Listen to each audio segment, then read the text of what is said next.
All right, and we are live. As Eric said, we'll do it live. So that's what we're doing here. And I've got all the way from across the pond, the Trash Picture Show, who has graciously agreed to join me today and talk some fucking movies. So thanks for coming on the show, and I greatly appreciate it. Thanks for having us, dude. I hope you can fucking understand my thick accent. I Jesus understand. Christ. I understand every fucking syllable, so Yeah. it's not a problem, man. Uh, Today we're going to be talking about something that's not supernatural at all, but it still kicks a lot of ass, and that's going to be 2012's Dread. So if it's all the same to you, brother, let's get to it. Um, I was delighted that this got fucking greenlit.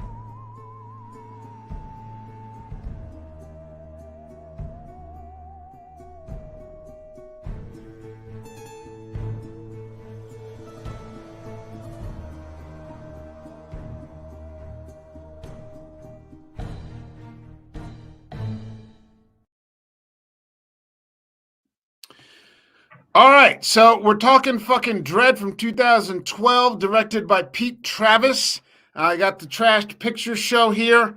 And I guess I want to start out with a question for you, if I could, if you don't mind. Are you have you read? Because I know you're into comics. Have Oh you yeah, read any? Have you read any Judge Dredd? I have not. yeah. I basically, from being over here next to UK, 2000 AD was, you could get it in newsagents. It was really available. I think Trade only came to you guys in the mid 80s via Eagle Comics, but it was always a kind of mainstay over in Ireland and England and Europe. And yeah, it was kind of my bread and butter, and one of the comics that I can remember always being around.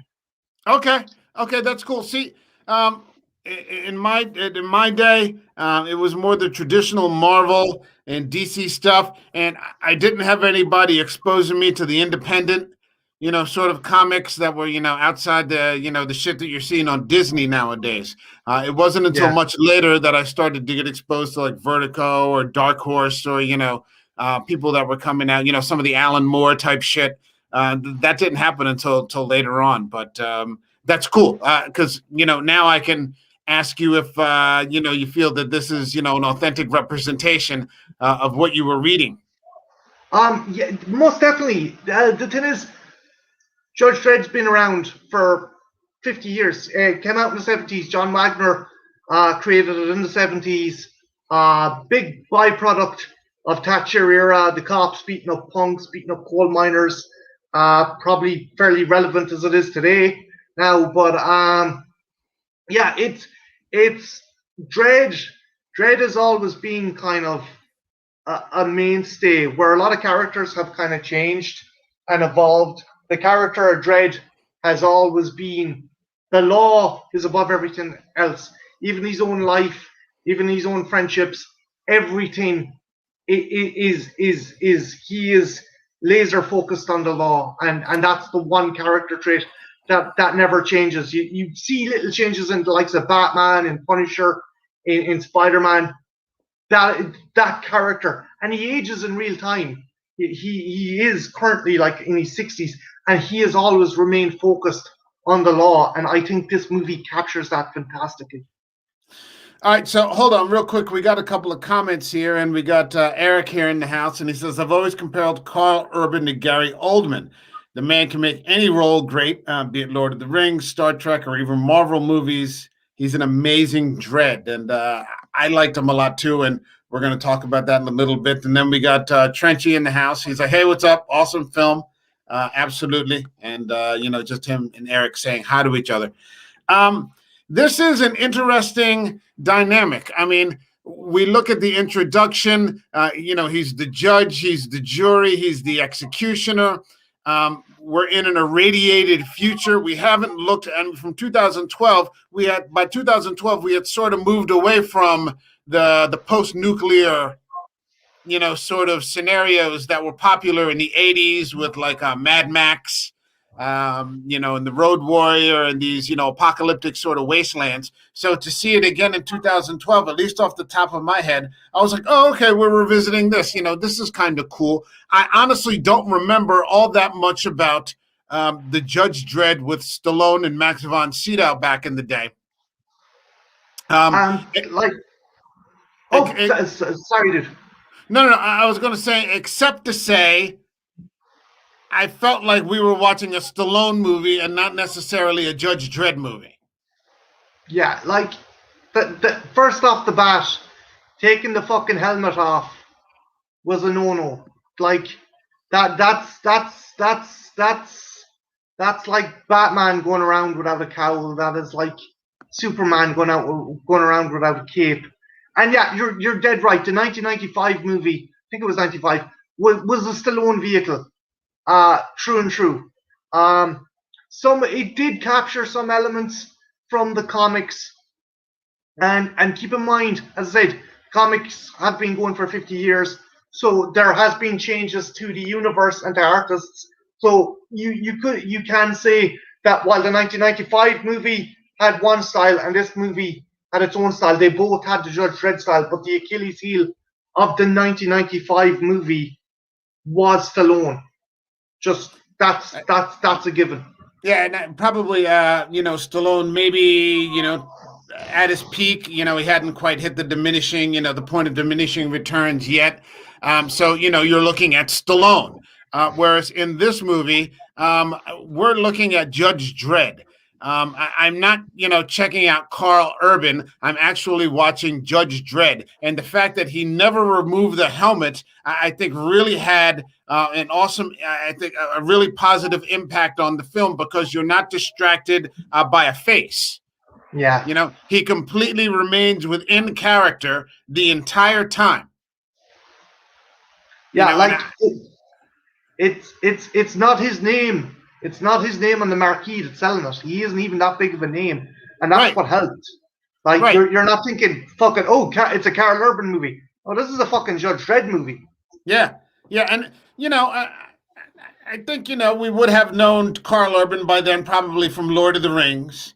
And he wasn't like the big star like Vigo or or anything like that, but he was prominent in the movie. He wasn't Ian McKellen or anything like that. But this was before, if I'm not mistaken, this was before the Star Trek reboot. Where he sort of became familiarized again, and clearly it's before The Boys or anything like that. So at first I didn't even recognize him. Yeah, and you're absolutely right. I think I was in India when I saw this, and I didn't even realize it was Karl Urban. I was just going to see Dredd. I was going to see Dredd the movie, not because necessarily anybody was in it. And I didn't really expect much. And man, I was absolutely blown away. The other clever thing they've done with this movie, again, as I was saying, Judge Dredd's been going for 50 years, so there's lots of ways you can go with the storyline. So the 1995 one was clearly a sci-fi, where this was presented as a futuristic procedural. This is The Wire set in the future. This isn't fucking Judge Dredd or Star Wars or anything. This is a procedural set maybe 60, 70 years from now. And that's another thing that really helps the movie. Yeah, and there's not that much that happens in it that is, in terms of the setup and the scenario, that, fails in terms of suspension and disbelief. There's nothing. Yeah. I mean, you're living in this mega city, this place called Mega City 1, which extends from Boston all the way to the top point of North America of the continental U.S., all the way to D.C. That's like 700 kilometers. Yeah. Okay. And it's like 800 million people living in this cramped. That's not a lot of space for 800 million people. I think they said something. There's like 17 in the very beginning. Urban does a little monologue where he's talking about how there's like 17,000 crimes every day, and there's only enough judges to address like 6%. Yeah, and it's like there's a brilliant quote. Wagner had a brilliant quote about the character and about the universe character lives in. One really bad day for Batman is every day for Judge Dredd, and that just fucking sets the tone for the character. this awful, horrible fucking universe is the norm for Dredd, and Yeah, that's what it's about. these sort of Joker, these Joker-like nightmares, that happen, and drive the whole city crazy until Batman can shut them down, are just the everyday reality of what happens in Mega City 1. I mean, the gangs and the crime and the rapes and the murders, and it's super brutal. We got Eric here again. Oh God, say what you will about Stallone. Rob Schneider didn't help that film either, and yeah, that's just that's unfortunate. We can only apologize to any. Schneider's the testicular cancer of cinema. Yeah. He's just there's no coming back from that. And Trenchy's like, I like the video game format of the movie. Like every floor is another level. I never thought of it that way, but there is kind of a video game sort of format to it. But essentially, what we've got is Carl Urban. Well, we've got Lena Headey. Is that how you pronounce her name? Yeah, Lena Headey from Game of Thrones. Yeah, and Olivia Trimbley as well. She can be evil as fuck, and she's just the ringleader of this super brutal gang. In the opening scene, they catch someone and she lives in this tower that's 200 stories high or something like that, and essentially just runs the whole tower. So countless thousands of people live in this super skyscraper. She's super brutal. I think at the very beginning of the movie, she has these 3 guys skinned alive and thrown off from like the top floor all the way down until they hit the floor. And to make matters worse, she doses them with slow-mo. So as they're falling, it feels even fucking longer, which is like, Jesus Christ, that's cruel. It moves everything to like 100th of a second or something like that. So everything like slows. It's this horrendous thing. But one of the things that really got me right away was that after the bodies started dropping, I think 30 minutes later, the mall just reopened. Oh yeah. Like I think at the start there's a pursuit with Dredd, and he corners a dude in a fucking department store. And like the tannoy system goes, the mall will be reopened in 30 minutes, and you're like, the fuck? So this is the norm. This horrible shit is the norm. Yeah, well, this is what happens when you only have law enforcement for 6% of the crime. The planet's the world, I guess the quote unquote civilized world has just been overrun, and so you have these sort of fascistic law enforcement who just enforce the law and the sentence all in the same motion. And, if it's dead bodies, then they'll call the meat wagon to come and sweep them up. And enough, once those 3 bodies hit the floor, those mechanized sweepers just come out and start cleaning up the mall. Like the other thing that kind of sets the tone of the police force, the judges, particularly Dredd, is when he rescues the hostage. She's almost as afraid of him as she was of the guy that like had taken her hostage. She's like, "Oh, thank you, Judge." She's like fucking trembling in fear, and that just again sets up the universe. Because these judges are stone killers. Yeah, they're just stone killers, and you never see their face. You never see their real expression. It's like the inverted mask from nowadays. I mean, we have these things now, which, everybody looks like they're getting ready to rob a train or some shit like that, especially if they're wearing like a ball cap. But I mean, these guys are scary. Like, I think Wagner based the helmet design on an executioner's shroud. That's what he wanted to get across. And like, again, when during the shootout, what is it? One of the judges says, "Oh, this fucking city's a meat grinder, and we're just turning the handle." And it's just like, again, this is the dystopian future we're living in, like, Yeah. If you were to tell me that this is 60 years down the road, I may believe you. Yeah. That this is what's coming. I mean, so in the premise of this movie, I mean, he's taking a rookie out for a 1-day evaluation. You've got 1 day to prove your shit. She's a psychic rookie. because the radiation in some people can create, preternatural or sort of these extra abilities. So she's considered to be a mutant, although her appearance is normal. She's actually a beautiful girl. And he takes her out to investigate these murders that have happened in this building. And I think what ends up happening, if I'm not mistaken, they end up capturing one of the lieutenants for the Mama gang. I mean, you've got Lena Headley, and she's just a cut-up ex-prostitute who has, taken over distribution for this major narcotic that's hitting all the streets. She's manufacturing it herself, so she's like a sort of crime boss. Yeah, it like I like that this in that if you like sometimes like there was comics where Dredd was facing vampires and fucking aliens and stuff, but the most compelling ones were just always the kind of hard boiled kind of crime stories, and this has plucked a couple elements from some notable stories and cooked up probably a very cool, simplistic kind of, as he says, it's a drug bust gone wrong. That's the plot of this movie. Simply, plain and simple. At this point in my life, I mean, I think few things scare me as much as true crime stories. Yeah, go ahead. No, it's just as you're saying, like a person can't really empathize with a situation involving vampires, but we can all fucking be afraid of like fucking drugs polluting the street or kind of like gang violence. Like it's a lot more feasible. It's a lot more of a feasible scenario, and that's why this works as well, I think. Yeah, I agree with you. Let's check out. Hold on, we got a couple more comments. Erica's back here, and she plays a great villain between this and Game of Thrones. Yeah, I mean, she knows how to play a villain.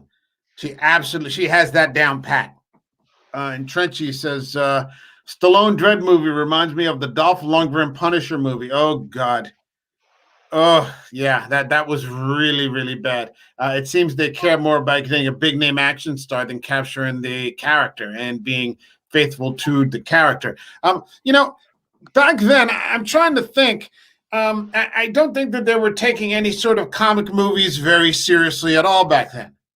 No, like I think like the Batman franchise, Schumacher had taken over it and it was starting to falter, and as a result, comic book movies were, as you said, the legitimacy of them had been lost after the Schumacher Batmans, and they're like, there were very few and far between. For what it was, even Burton's was okay. I mean, that was what we got at the time, and so that was sort of the bar. But I mean, if you look at it by today's standards, and Jack Nicholson's dancing down the street to a Prince tune, and I'm just like, really? Nicholson wasn't playing the Joker. Nicholson was just fucking playing Nicholson with a shitload of makeup. I get the impression that Nicholson does that a lot. Nicholson plays Nicholson, and who's to tell him otherwise? But I mean, I think it wasn't until maybe we got Sam Raimi in there doing the Spider-Man movies. Yeah, Spider-Man and X-Men kind of like kicked the legitimacy, and even to a lesser extent, Wesley Snipes' Blade kind of really kicked off the more serious comic book movies. I'm glad you brought that up. I'm covering the original Blade next week. I got to tell you, and was it you that I was talking to, or where that's just one of the top Marvel movies out there? It was because, like, again, okay, we're dealing with vampires, but it's grounded to an extent. There's no fucking dudes with like gold gauntlets snapping people out of existence. There's no. It's a gritty horror action movie, and that's what I think helps it. The first movie was fantastic with Stephen Dorff as the nemesis. You had characters like Udo Kier. Chris Christopherson was very strong. The second movie, by the time you get to it, directed by Guillermo del Toro. I mean, that second movie is just amazing. And Yeah, I think the only thing that lets it down was that the fight in front of the spotlights with the really dodgy fucking CG. But bar that, I adored that movie. wait, I missed the first part of what you said. I was readjusting my headphones. Sorry. Blade 2 was awesome. Bar one segment with really, really dodgy CG. In the beginning? Yes, where he's fighting in front of the floodlights. Yeah, I was like, yeah. oh man. Yeah, that was a bit much. I mean, you could have just gone with the regular fight scene, and we would have been fine because I think Wesley Snipes put out good action. Oh, he fucking kicked arse. Yeah, man, and they're remaking now. Now they're going to reboot Blade with this new. He's not a new actor. I think he's an Academy Mahershala Award. Ali. Yeah, I can never pronounce his first name because I've never actually looked at it with any with any discerning eye. He's a good actor. My trepidation is though that they have said it's not going to be R-rated. I'm like, how the fuck are you going to do a Blade movie if it's not R-rated? Well, they're moving into they're moving into horror. I mean, you've got Morbius, the Living Vampire, that's coming soon. With Jared Leto as Morbius. My understanding is that I think Disney Plus is going to, and I hate these Disney Plus series, and they're so pretentious. I think that they're doing Werewolf by Night. My understanding is that's coming. I think that, and it's supposedly the new Doctor Strange is supposed to be the first movie that kicks off like their horror trail. Yeah, it's like Doctor Strange and the Multiverse of Madness. Sam Raimi gives me a bit of faith, but when you're dealing with even a caliber, I'm sorry, I know we're going off fucking topic, but a caliber of an actor, it's all good. Like Tom Hardy can bolster something like Venom. Again, it wasn't it was a fun movie, and Hardy's performance was good, but if you want to do a proper Venom movie, if you want to do a proper Morbius movie, if you want to do a proper Blade movie, you have to have that R-rated. You have to have that R-rated level because that was the thing. That was your 18 cert movie as a kid when you were getting comics. You'd sneak in the fucking Venom comic. You'd sneak in the Blade comic because there was a bit of gore, there was a bit of TNA, there was always something going on in the background, and like. I don't think you can do that under a Disney vehicle. That's just my own opinion. If you ask me, and I think that, and I think I posted this a couple of weeks ago, Marvel had much stronger series under Netflix. With their very dark Daredevil, Baron Punisher. That was amazing. 2, Vincent D'Onofrio as Wilson Fisk, the Kingpin. Season 2 of Daredevil is one of the greatest seasons of anything I've ever seen. It's just with Elektra, the woman they got to play Elektra, Elodie Young, the Scott Glenn as Stick. I mean, it's just John Bernthal as the Punisher. I wasn't 100% sure until he went into the pawn shop and your man was offering him the videos of the kiddie porn.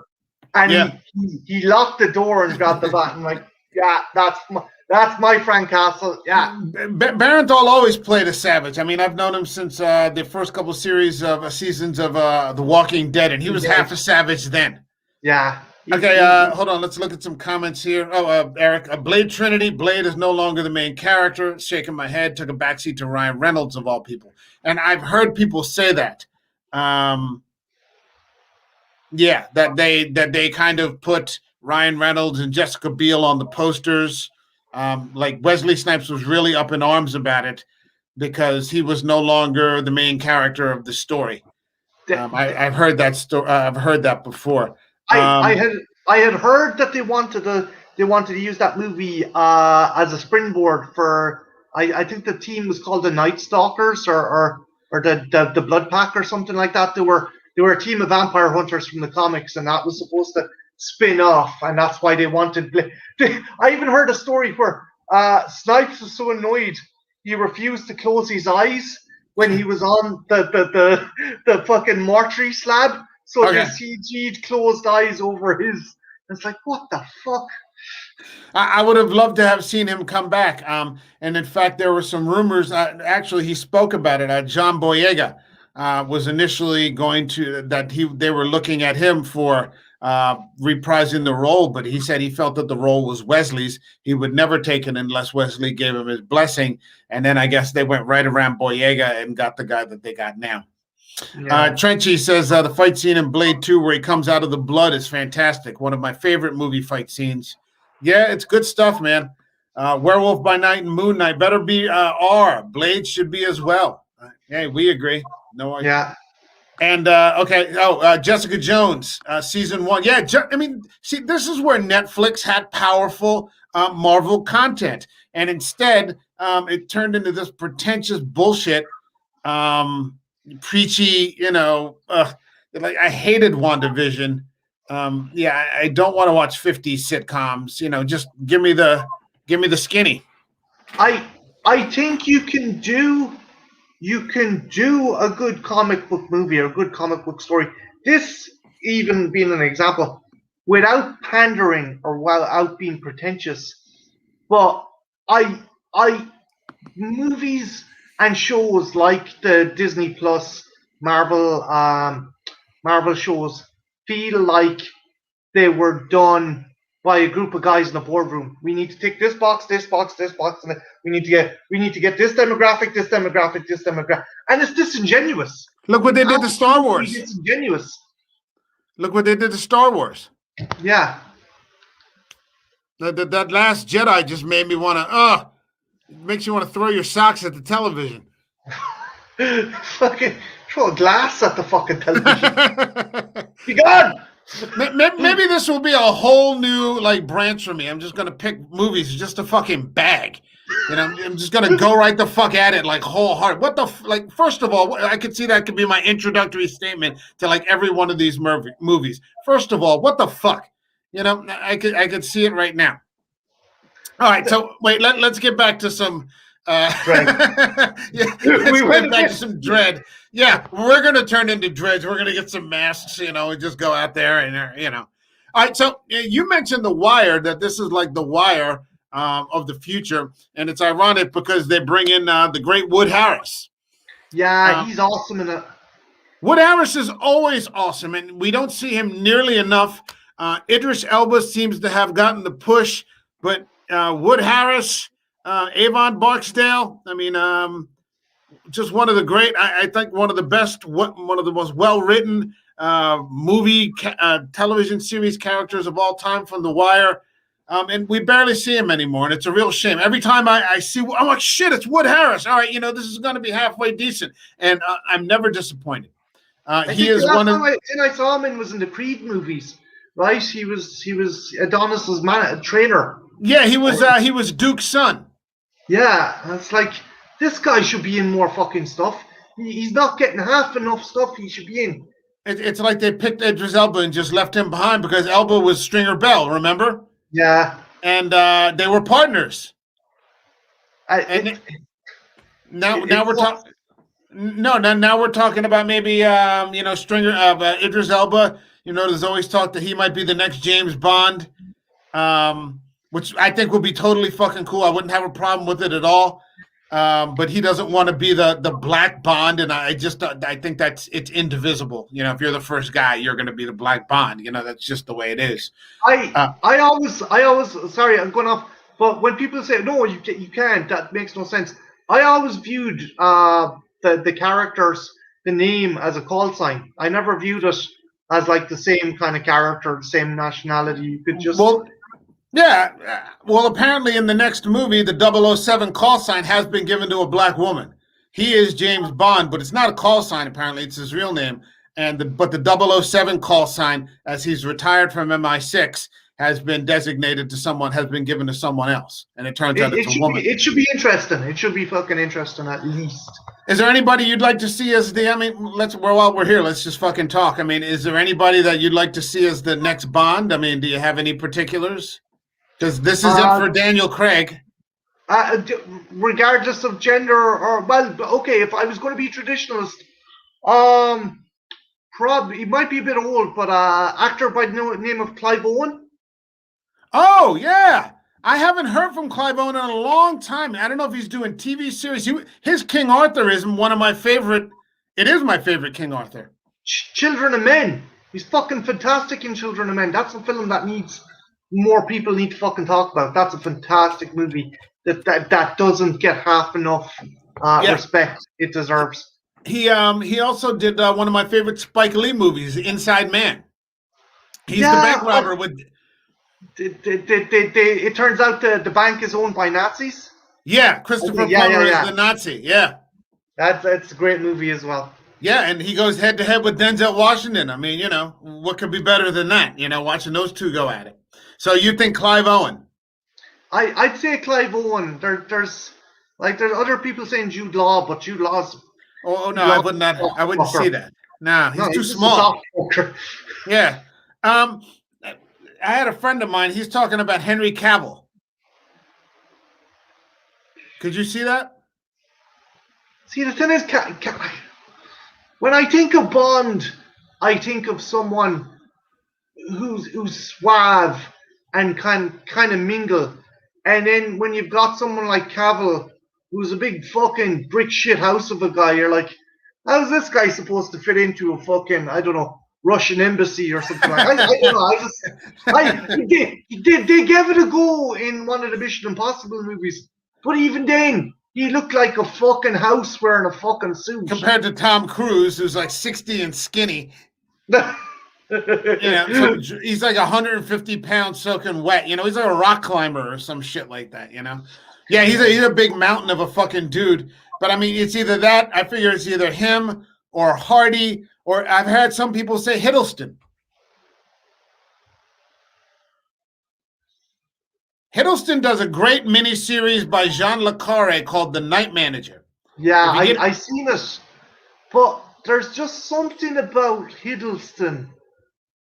See, I'm going to sound like a picky fucker because it's like, hey, Cavill's too big, and Hiddleston's like this, man. Hiddleston's like a fucking paintbrush. It's just like, oh no, fuck no. That leaves us Tom Hardy, man, or your boy Clive. Hardy, maybe. Again, look, fuck it. It's no one's going to listen to us. But I'm thinking that nobody wants to go back to campy Roger Moore after coming off Daniel Craig. Like people want to see that savage kind of. Yeah, they'll want the hard-edged fucking Bond, but they want the noble savage. Yeah, you're not going to get that with Tom Hiddleston. Maybe they'll get him in the gym, man. Like if someone punches Tom Hiddleston in the chest and freaking fuck that. All right, Trenchy's here is it's already a stretch to see Connery, Craig, Moore, and all of them as the same person, so I don't see why not Idris Elba. I think he would kill it. I think he would kill it too, man. I'd love to see Idris Elba do it. Yeah, he'd be cool. I think that he's turning it down. Like, he doesn't want to be identified as the first Black Bond. And I'm just saying, if that's the worst thing that's happening to you, like, I'd like those problems, The thing is, would it be a case that he's worried that he would get the role, not because he deserves the role or he's good at the role, but because it's a statement. It's a PC. Yeah. I think he would get it because he's Idris Elba and he kicks ass. I know that. We know that. But at the back Elba's mind, because actors are an egotistical bunch, and like, do you want to know that you got the role because you're a good fucking actor, or because some dudes in an office want to keep the PC police happy? If nobody had heard of Idris Elba before, I mean, I had never heard of Daniel Craig before, and then he rolled in on that speedboat and they said, "This is the new James Bond, Daniel Craig," and I'm like, "Who?" Like, who the fuck is this? I'm like, because we had just come off Pierce Brosnan, who I wasn't exactly crazy about, but I'm like, okay, we'll get through it. And then this guy came in, and then I saw Casino Royale, and I was like, fuck, that may be the best Bond movie ever. I work with this. I worked with this Polish guy, and I was like, he's like, any good movies? And he's like, I watched James Bond movie. There's Daniel Craig. It's shit. And I'm like, why? He looks like Peasant in Field. Like, he looks like Peasant in Field. I'm like, okay. You can't. Some people you just can't please, man. You know, no matter what you do. And so, hey, what are you gonna do? Hold on. Trenchy said the guy that plays Lucifer would be dope. I don't know that guy's name. I know who you're talking about. He's a good actor. I don't know. I had never thought about that. Have you seen that show, Lucifer? I have, and I know who he's talking about. Well, the thing is, though, yeah, I was going to say the dude's American, but fuck it. We've had an Irishman, we've had a Scot, we've had fucking every nationality play James Bond at this stage. So I don't think that would go over too well at Buckingham. You know, the Queen's still fucking around, so you know, it should. To be honest, it should be. It should be somebody from the UK. Urban. It should be. Actually, do you know what? Fucking Urban. Oh fuck! I just saw The Boys. He could be a nasty SAS fucker. You could have Urban as Bond as well, maybe. Fuck yeah! Clean him up. He's not too big. He's not too small. No, and he can handle himself. That's throwing it out there. Yeah. And he can do the accent. He can do an English accent. Hey, you know, I don't care if you're watching this live or you catch it during the replay. You heard it here first. Carl Urban from the Trash Picture Show, making the claim there for the next James Bond, and I have no problem with that whatsoever. But so go ahead. No, I was going. Yeah, Woody Harrelson's character gets captured. And like, it's interesting because in a type of movie like this, they'd automatically have some kind of major henchman who puts up a bit of a fight. But this guy is just in cuffs, getting the shit battered out of him for the majority of it. But he still keeps this kind of cool, collected persona, which I love as well. He's like a worm in a hook. He's not muscle. Yeah. You know, he's kind of a lieutenant, but he's kind of a brain lieutenant, but he's not Lena Headey. Yeah. You know, and that's what causes the problem is that when they find out that he has been taken alive, they don't want him taken to interrogation because they are just going to bounce him off the walls until he fucking talks. That, you know, they're just that's what they do over there, and that's what causes the problem in the sense that they had locked down the entire fucking building and now try to kill Judge Dredd and the new rookie, and you know her name? Yes, Anderson. Yeah, Judge Anderson, played by the gorgeous Olivia Tremblay. She is a looker, and there's no mistake. Yeah, there's no problem with that. Now, you know, here's the question, and we had talked about this a little bit, I think, before we went on. Is this movie The Raid? Now, for people who don't know, The Raid, and I actually lived in Indonesia when this came out. I saw it in the theater, and I saw it in Bahasa, Indonesia, with no subtitles. But, I mean, it's so fucking obvious, you know, what's going on. It's one of those movies you almost don't need subtitles. And it's the story of, and it came out the year before, of a police raid that goes very bad, and they're trying to bust like a crime tenement building, and the guy who runs the building is this crime lord, and he locks down the fucking building on the cops. So there are some parallels there. And it's one of the best action movies I've ever seen. They're both fantastic movies. I think the film had the misfortune of some uppity film critics and some uppity so-and-sos going, "Oh, this is just a raid. This is just a future." They're two different. They're both action movies. They both have a semi-similar premise, but as the action goes, one is a stunt-heavy martial arts movie, while the other is a futuristic procedural. Like, you know, you don't see Dredd doing fucking parkour off the side of like balconies and shit. I don't think I want to see that. I don't want to see that anyway. Yeah, you want to see Judge Dredd fucking shoot people, You want to see them, shoot the incendiary rounds and light people on fire. You want to see decapitations, people getting crushed, and Judge Dredd's expression never really changing. No, I just think this film had the unfortunate luck of coming out in the wake of that, and a lot of people brushing it off as, oh, this is just a remake of the Stallone flick, or oh, this is just a knockoff of The Raid. And again, two very different animals. I think. I don't know what would you say? I don't know. I'll have to think about that for a minute because I agree with what you're saying. And obviously, things once the lockdown occurs, it's basically the same story, except, because you have the good guys, the cops, the police, the judges, trying to fight their way out of the lockdown. On the other hand, the way that it occurs is different. Yeah. In which case one is clearly a martial arts film and the other one is just a sort of meat grinder. This is the second this is the second movie that I've talked about in 2 days that was considered a meat grinder. Yesterday it was Green Room, where these kids are trying to fight their way out of a neo-Nazi bar because they've witnessed a murder accidentally. I think the German term was Fleischwolf. And Fleischwolf, according to, I don't speak German, but they said that Fleischwolf meant meat grinder. And that's what's happening here. I don't know that I have an opinion, and I don't want to badmouth Dredd. So yeah, I'm not really sure what my feeling is about that.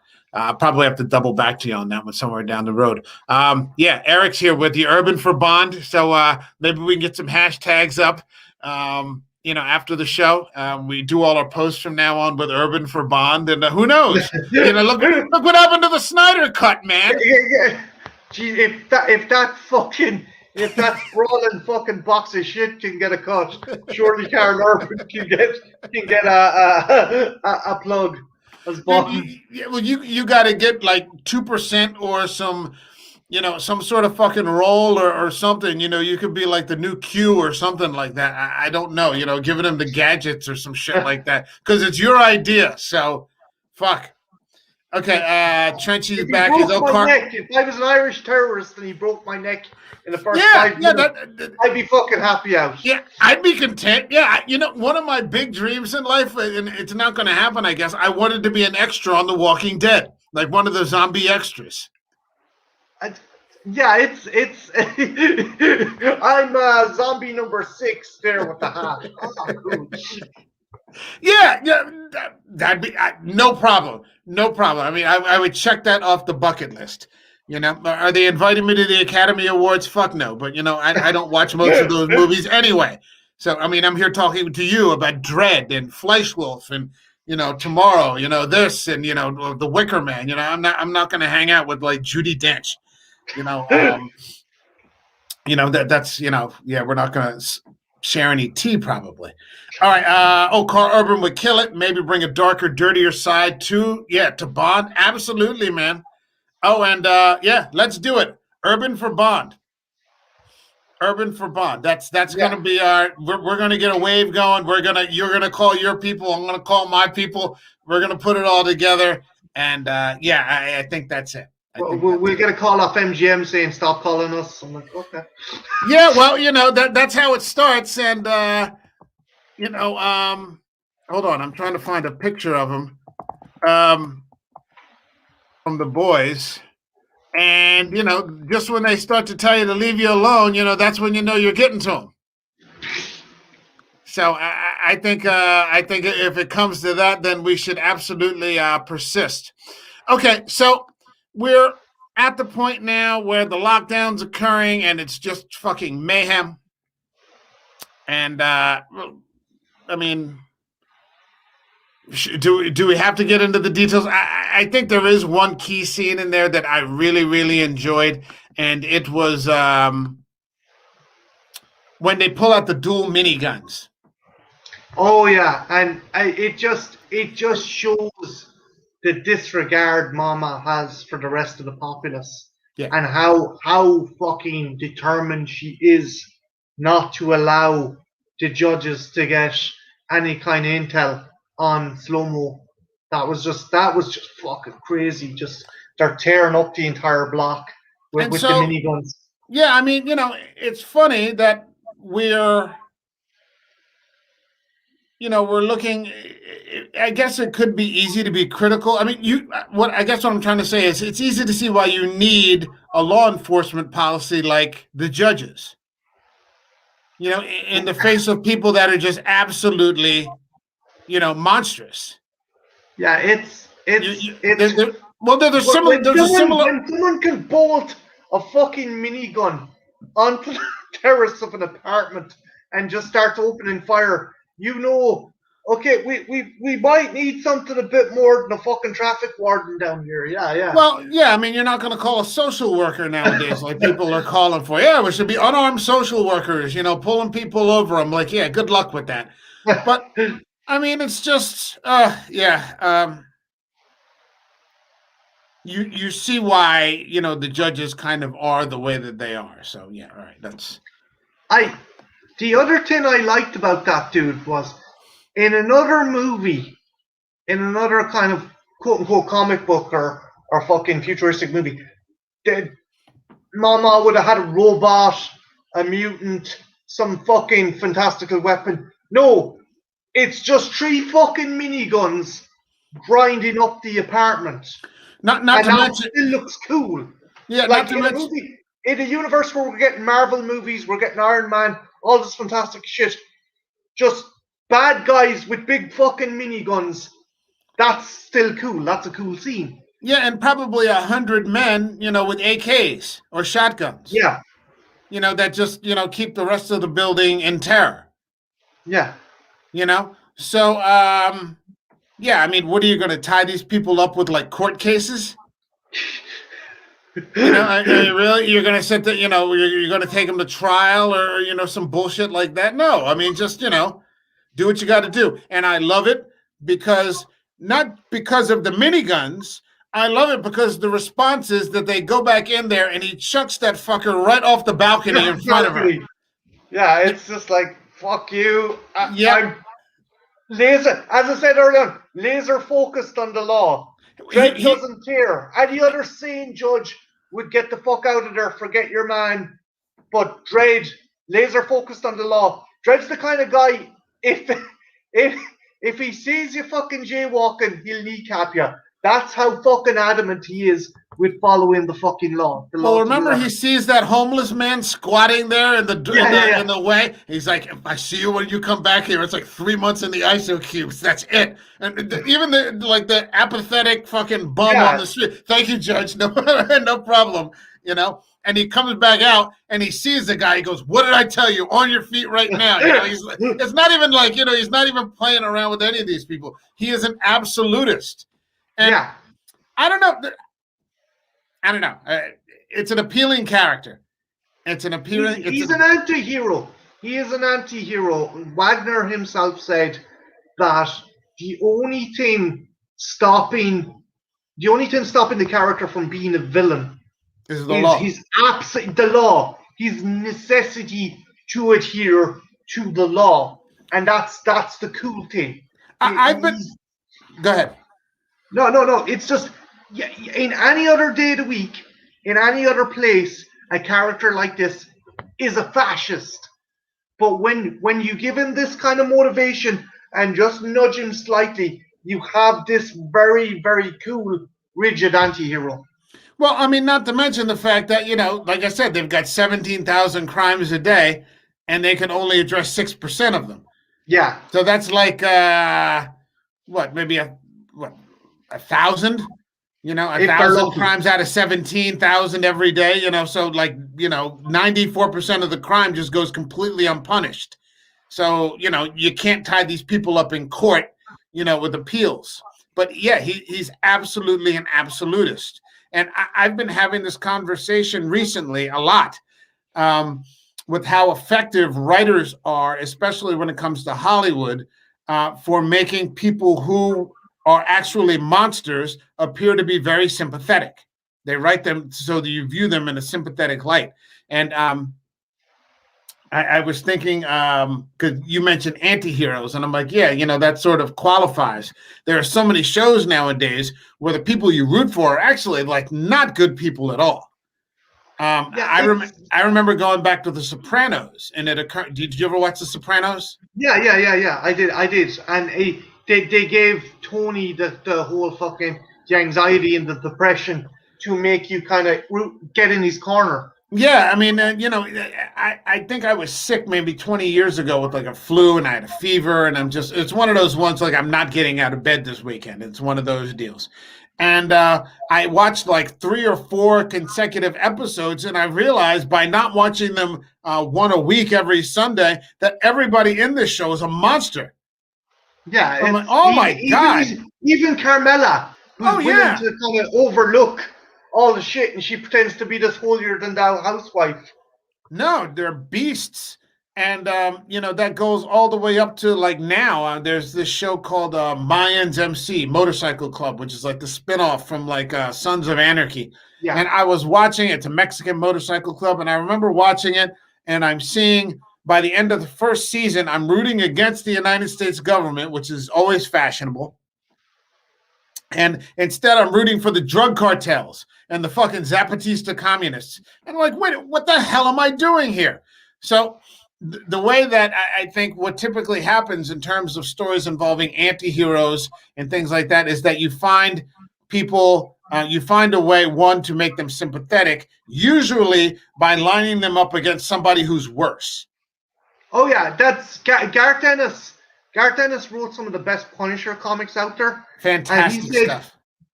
Yeah, he said, if you want to make the Punisher redeemable, you put him against some of the most despicable human beings you can find, and that's how you, and that's kind of like how Dredd works as well. Dredd's, as I said, Dredd's a fascist. There's no fucking knocking about it. But as you said, the police force can only get to 6% of the crime, so they are up against insurmountable odds. So the situation they're against is just as monstrous as they are. Yeah, and much larger. Yeah. And much larger. So, I mean, even those criminals, like there's a twist there where you deal with some corruption amongst the judges, which kind of was a surprise. I don't remember much about the first one, the Stallone movie. There might have been some corruption. I don't remember it. But I mean, that man, one of the judges, Lena Headley asks him, or Headley asks, how much do they want? And he's like, 1 million credits. And she's like, that much? She goes, do you know this judge? Yeah, I love that. Okay, do the comparison. There's a bit at the start of fucking the Stallone Dredd, and it's like the guys are shooting out the window, and they're like, "Oh my God, it's Dredd! Don't be afraid of Dredd. Be afraid of me." And it's like so fucking hammering home that this is a badass. You don't have to do that. You just have that one scene with Lena Headley going, "Why are you asking for so much? Yeah. Do you know who you're asking us to kill?" Yeah, she's like, no. She's like, no, and he's like, I do. It's 1 million. Yeah, it's the wrong judge. This is like the absolute wrong judge that you've locked into the building with you. Eric Series, we talked about. Oh yeah, Eric and I were talking last week. We did the Rob Zombie Halloween with Tyler Mane. Yeah, Michael was sympathetic as a child. Yeah. I mean, Michael Myers is absolutely a beast and a monster and a freaking demon. But I mean, when you see what his upbringing is, you're just like, yeah, okay, that's a nature versus nurture argument. Trenchy, I love Prison Break because there aren't really good guys or bad guys. Most of the characters are gray, and like people, some of them are more good than others, and some are eviler than others. Yeah. You don't find too many stories anymore with just the straight up hero. Even the Marvel characters nowadays, they humanize them, or it's about them, compromising. Tony Stark, doing all those things. And the thing is, though, we live in a day and age where, and I'm not talking about the shitty fucking Disney one, but a character like the Lone Ranger, that won't fly. You need someone who the audience can identify with to an extent. Nobody likes, I think that's I think that was an issue with Star Wars. I think she's a gorgeous actress. I think she kicks arse. Daisy Ridley as Rey, and to chuck around it, obviously nobody likes a Mary Sue. No one likes a person that's better than they are, and I think that's something to that he does. I think that works. I think if you give something, if you can give a character a flaw that maybe the audience can connect with, then I think they did that a lot with Henry Cavill and Superman. yeah, They worked very hard to bring him down to, because he's portrayed as someone who's almost like a god. It's the first time, because like Christopher Reeve was just straight paper, and it was that guy Brandon Routh. I don't remember much about him from Superman Returns, but the Cavill's character, Zack Snyder really portrayed somebody who was viewed as a god, and you would have all these people just constantly trying to get him to compromise, whether it was Zod, in which case he wrecks a whole planet, or BVS, especially if you get that director's cut where Ben Affleck is just mercilessly coming after him. And or Jesse Eisenberg as Luthor, trying to get him to kill people because I think the best out of all that, and I have a tumultuous relationship with the Snyder movies, but that's a fucking story for another day. The one scene I think where that really works is where he stops these truckers harassing a waitress, and they sit on him, and he ends up fucking crucifying one of their big rigs, and I'm like, yeah, I'd probably do that if I had his powers. So yeah, because what happens, I think, at the end of so much of this is kind of about Superman. So much of the Snyder movies, less about Batman and more about Superman. And by the end of the Snyder cut, he fully embraces who he is. Yeah. There's no ambiguity, and he's not holding back. He beats the living shit out of Steppenwolf. Every one of those punches are like earthquakes. He's not holding back anymore. So, he fully steps into the role of who he's supposed to be. But all right, so coming back to Dredd, there's a little bit of corruption at the end, but you're not keeping Judge Dredd down. And in the end, he deals on Lena Headley, and the movie kind. Had you any favorite moments or favorite lines or parts that really stuck out with you that you enjoyed? Well, I mean, obviously, I like the balcony throw after the minigun scene. Yeah. I like that very much. I like the scene where, the judges are like, "Do you know which judge you're asking us to kill?" I really like that a lot. It just sets him up. Again, it's way better than that shite we had with the Stallone movie. My God, it's Dredd. No, you don't have to do that. You just have to have a simple exchange like that to show how fucking badass this guy is. Yeah, and the people that are in the know, these people actually know who this person is, and that kind of thing. I like the scene where the rookie Anderson realizes she's killed that woman's husband after they forced their way into the apartment. Yeah. And she's like, oh shit, she realizes who it is that she's waiting for to come back home, and he's never coming back. I also like the scene where she tells Dredd she's already knows she's failed the assessment. And she just says, look, hey, it's my fucking assessment. I'm judging this guy. He's an innocent. He's a victim. I'm letting him go. That's her character kind of going through an arc and realizing she doesn't have to do everything through the letter. And as a result, obviously, Dredd respects her for it as well. Yeah, and she ends up passing. I know it's a tacky scene, but I love it. It's the bit where one of the kind of crooked fucking judges is about to shoot Dredd, and he's like, wait. And the judge is like, wait. Judge Dredd. Give me Judge Dredd. Finds himself on the wrong end of a gun, and all he can do is say, wait. And it's like, that was brilliant. Wait for what? One more breath? No. For her to shoot you. Yeah, that's it. Now, we can only hope that they come that that Carl Urban doubles back. I mean, I know he's busy with the boys right now. I don't know what they're doing with Star Trek. But we can only hope that he comes back and takes. I'd like it'd be like seeing Keanu Reeves come back to play Constantine again. Yeah. I would love to see that. See, there was an issue. There was one of the producers of Dread. He was talking that there was a kind of Indiegogo, and there was something on Twitter or something on some website where so many people signed a petition to get it back. And he said, while most people might think that's promising, a studio will look at that and go, "Oh, there's only 42,000 people that are interested in this movie, and if only 42,000 pay $10, like that's not worth returning to it."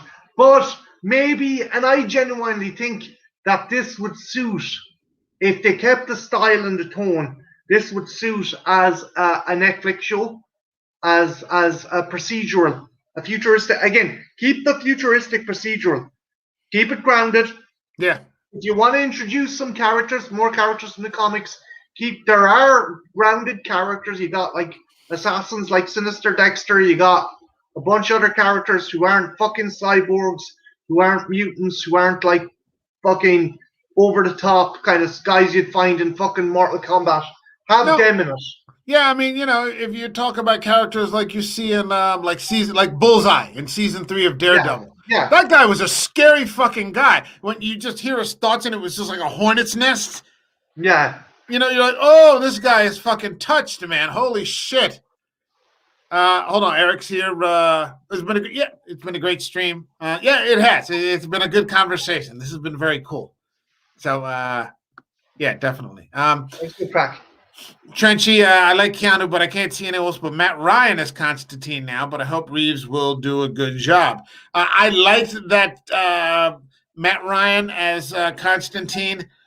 Unfortunately, it never made it. They tried to restore that. Show, and it didn't happen. And I think he's back on Legend. I don't know.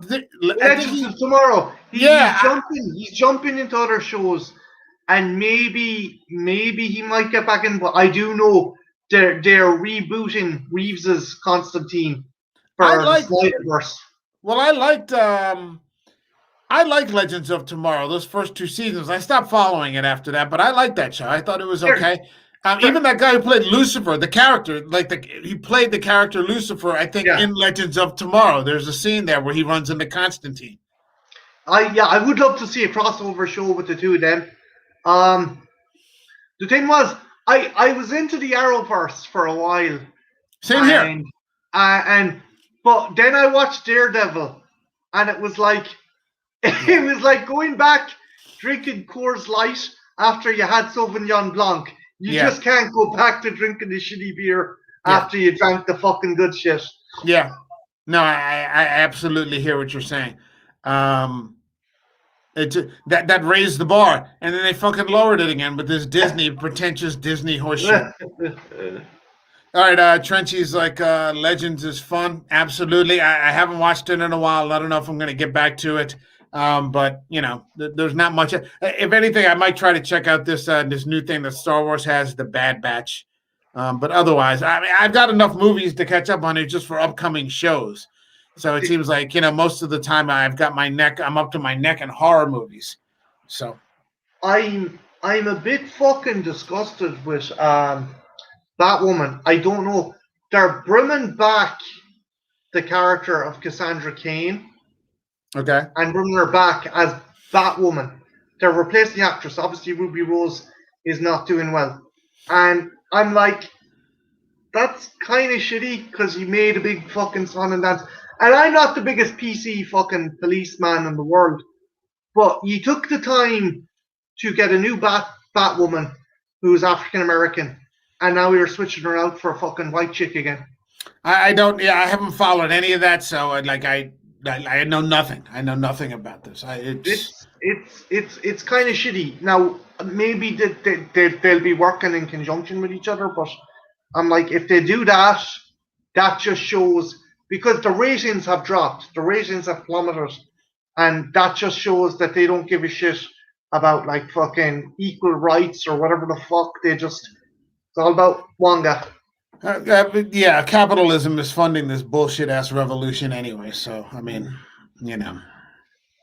Well, is there anything else you wanted to add? I mean, we've been going at it a little over an hour now. Probably not talking most of the time about Dread, but it's been cool just the same. While we didn't get a fucking sequel or anything like that, I do know that 2000 AD have released comics that are the direct sequels to this movie. If you still want to fucking check that out, I'll have to look those up. And Trenchy agrees. I think if this is going to if this is going to come back, I think the format of a television show or a Netflix series would work, and keep it as a procedural. Don't do the whole we're going to do Gotham PD and then do a fucking. I know Trenchy likes it. I know Gotham. But Gotham was originally supposed to be a procedural, and then it turned into, I don't know what the fuck it turned into. It turned into fucking 1960s Batman for fucking angsty teens. But that was a special show. I watched all of it. It was special.